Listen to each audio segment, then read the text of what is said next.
In this video, I'm gonna be showing you how you can hide all Facebook photos at once.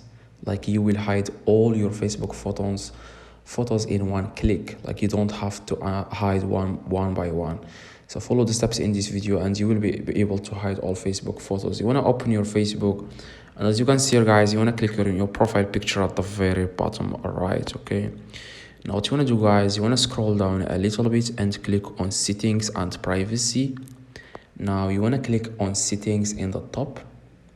Now what you want to do, guys, second, you want to just click on profile settings in the top. You want to click on profile settings, and then you want to scroll down a little bit and click on activity log, as you can see. Now what you want to do, guys, you want to click on manage your posts here.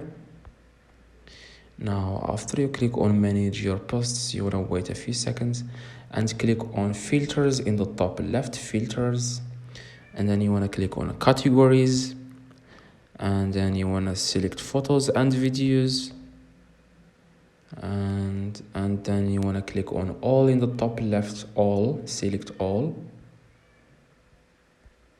So after that, guys, you want to just click on archive, okay? You want to click on archive, and you will have to wait 10 seconds and all your Facebook photos will disappear from your profile. You can check by yourself and you can make sure that this works. Leave a like if this video helped you. If you want to unhide these photos, go to the same settings and click on archive in the top left, and you want to click again, select all, and then you can select restore here at the very bottom left. So I hope, guys, this video made your solved your solution, solved your problem. See you. Leave a